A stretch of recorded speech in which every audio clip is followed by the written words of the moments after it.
Okay, it's clip number 28, and we're on page 25 of your workbook, and we're talking more about agreements, and agreements work best when the commitment is specific. Okay, and we talked about that a lot on the previous page, but we didn't give you a lot of examples about how to be specific. Now again, as I said on the previous page, we have a class called Being, Listening, and Speaking Dynamics that talks a lot about getting very, very specific in life. And that's a 30-clip seminar that is probably on the same website you're in right now. And I'm also going to verbally give you guys one of my email addresses in case you want to email me.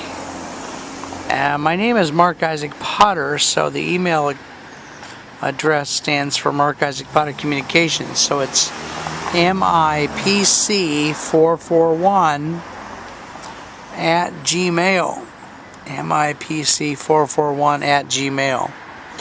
Now, I do sometimes change email addresses because they get so crowded, but we're talking to you here on Monday, May 14th, 2012.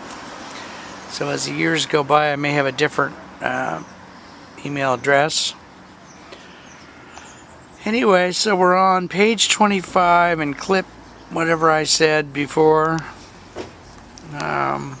Talking about agreements and how to make them very specific. Commitment is enhanced when an agreement is very specific. As we shall see, specific action items can be an agreement in and of themselves. So it's like having sub-agreements or mini-agreements within your agreement. Or they can be a support tool for a long-range goal. One way to empower the agreement is, and I like this tool myself, it's one of my favorites. One way to empower the agreement is to put in place a time deadline on the action item, specifically a date and a time of day when the action will be completed. For example, I will call you by 3:30 p.m. each Friday.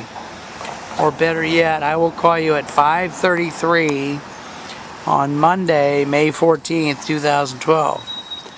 And if that person doesn't call by then, you know whether it got completed. So put those kind of tools in your agreement. As difficult as it is, commitments must be very specific.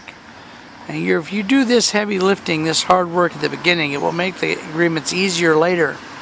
They'll be less likely to fall apart, for example. You can see why writing down the specifics of an agreement would increase your level of commitment. Now there's a writing exercise on the next page, so we're going to turn from page 20